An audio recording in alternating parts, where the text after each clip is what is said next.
മഹത്വം. സ്നേഹം നിറഞ്ഞ പ്രിയ ദൈവമക്കളെ, ജനനവും വചനവും എന്ന ജനന പെരുന്നാൾ വചനവിചാരങ്ങളുടെ ആദ്യ ദിവസത്തിലേക്ക് സ്നേഹാദരവുകളോടെ എല്ലാവരെയും സ്വാഗതം ചെയ്യുകയാണ്.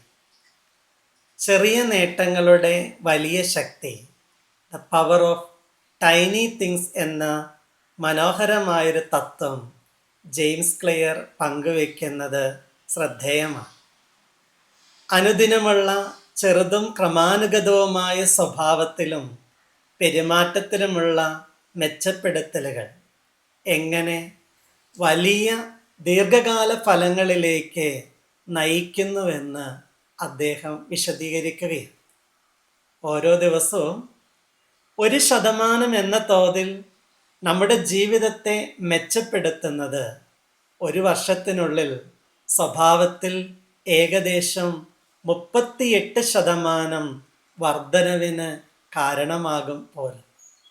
അതേസമയം 1% ഇടിവ് 0-ത്തിനടുത്തുള്ള ഫലത്തിലേക്കാണ് നമ്മെ നയിക്കുക.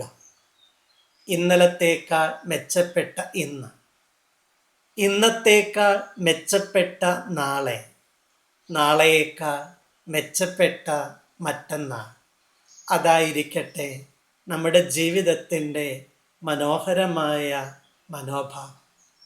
ഒരിക്കൽ ഒരു ശില്പി ഒരു പുണ്യവാളൻ്റെ തല മരത്തിൽ കൊത്തിയുണ്ടാക്കുകയായിരുന്നു.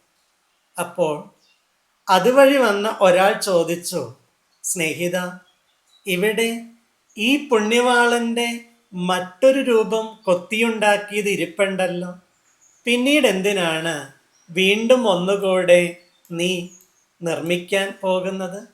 അപ്പോൾ ശില്പി പറഞ്ഞു, അതോ, ആദ്യം ഉണ്ടാക്കിയതിന് ചെറിയൊരു പോറൽ പറ്റിപ്പോയി, അതുകൊണ്ട് മറ്റൊന്നുണ്ടാക്കാമെന്ന് വിചാരിച്ചതാണ്. ആ വഴിപോക്കൻ ആ ശില്പത്തിൽ സൂക്ഷിച്ചു നോക്കിയിട്ട് ശില്പിയോട് ചോദിച്ചു, ഇതിലെവിടെയാ പോറൽ പറ്റിയിരിക്കുന്നത്? എനിക്ക് കാണാൻ കഴിയുന്നില്ലല്ലോ. അപ്പോൾ ശില്പി പറഞ്ഞു, ആ ശില്പത്തിൻ്റെ മൂക്കിൻ്റെ ഇടതുവശത്തൊന്ന് നോക്കൂ, അവിടെ ഒരു പോറൽ കാണാം. അങ്ങനെ എളുപ്പത്തിൽ കാണാൻ കഴിയുന്ന ഒരു വലിയ പോറലൊന്നും ആയിരുന്നില്ല അത്. ശില്പി പറഞ്ഞതനുസരിച്ച് നോക്കിയപ്പോൾ വഴിപോക്കന് ആ പോറൽ കാണാൻ പറ്റി. അയാൾ ശില്പിയോട് രണ്ടാമതൊരു ചോദ്യം ചോദിച്ചു, ഈ ശില്പം എവിടെ സ്ഥാപിക്കാൻ വേണ്ടിയാണ് ഉണ്ടാക്കുന്നത്? അതോ ദേവാലയത്തിൻ്റെ 10 അടി പൊക്കമുള്ള മുഖവാരത്തിൻ്റെ മുകളിൽ വെക്കാനുള്ള ഒരു ശില്പമാണ് പോലും. സ്നേഹമുള്ളവരെ, ആ വഴിപോക്കൻ ശില്പിയോട് ചോദിച്ചു, തൊട്ടടുത്ത് വെച്ചിട്ട് സൂക്ഷ്മദർശിനി വെച്ച് നോക്കിയാൽ എന്ന പോലെ നോക്കിയിട്ടാണ് ഞാനിതിൻ്റെ പോറൽ കണ്ടത്. ഇനി പള്ളിയുടെ മുഖവാരത്തിൻ്റെ മുകളിൽ, അതും 10 അടി ഉയരത്തിൽ ഇത് സ്ഥാപിച്ചു കഴിയുമ്പോൾ ഈ പോറൽ ആർക്കാണ് കാണാൻ കഴിയുക? ചോദ്യത്തിന് ശില്പി പറഞ്ഞ മറുപടിയാണ് ശ്രദ്ധേയമായിട്ട്. അത് ആർക്കാണ് കാണാൻ കഴിയുക എന്നതല്ല കാര്യം, എനിക്കത് അറിയാമല്ലോ എന്നതാണ് പ്രധാനം. എൻ്റെ ജീവിതത്തിൻ്റെ കുറ്റങ്ങൾ, എൻ്റെ ജീവിതത്തിൻ്റെ കുറവുകൾ, എൻ്റെ പെരുമാറ്റത്തിൻ്റെ വൈകല്യങ്ങൾ, എൻ്റെ സ്വഭാവത്തിൻ്റെ ദൂഷ്യങ്ങൾ ആരൊക്കെ കാണുന്നു എന്നതിനേക്കാൾ അങ്ങനെയൊരു കുറവുണ്ടെന്ന് എനിക്കറിയാമല്ലോ എന്നതാണ് ഏറ്റവും പ്രധാനം. എത്ര നിർമ്മലമായ ഒരാത്മാവിനെയാണ് ദൈവം നമ്മിൽ നിക്ഷേപിച്ചത്. മരണത്തിലൂടെ അത് ദൈവത്തിന് തിരികെ കൊടുക്കുന്ന സമയത്ത് എങ്ങനെയായിരിക്കും എന്നുള്ളത് ആത്മശോധന നടത്തേണ്ടുന്നത്. സ്നേഹമുള്ളവരെ, ജീവിതത്തിൽ കുഞ്ഞു കുഞ്ഞു കാര്യങ്ങളിൽ പടിപടിയായിട്ടുള്ള പരിവർത്തനത്തിന്, മനോഹരമായ മാറ്റത്തിന് മനസ്സ് കാണിച്ചാൽ ജീവിതത്തിൽ വലിയ മാറ്റത്തിന് കാരണമാകുമെന്ന് ആമുഖത്തിൽ ജെയിംസ് ക്ലിയറിൻ്റെ തത്വം നമ്മൾ കേട്ടതാണ്.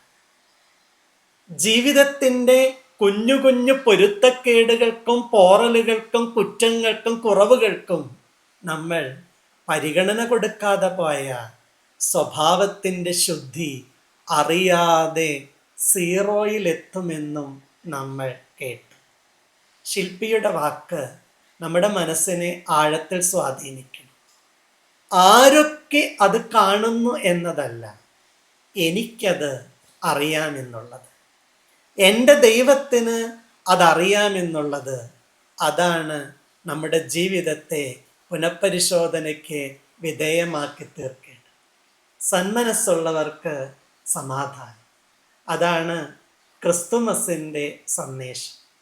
മനസ്സിൻ്റെ നന്മയും ജീവിതത്തിൻ്റെ ശുദ്ധിയും പെരുമാറ്റത്തിൻ്റെ ശ്രേഷ്ഠതയും കൈമോശം വരാതെ കാത്തു സൂക്ഷിക്കാൻ കരുതലുള്ളവരാകാം നമുക്ക് ഈ ജനനപ്പെരുന്നാളിൻ്റെ നാളുകളിൽ.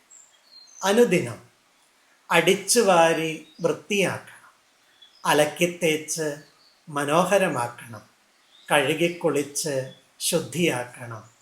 ഉണ്ണുന്നതും ഉടുക്കുന്നതും ഉപയോഗിക്കുന്നതും മാത്രമല്ല, മനസ്സും ഹൃദയവും വികാര വിചാരങ്ങൾ കൂടി.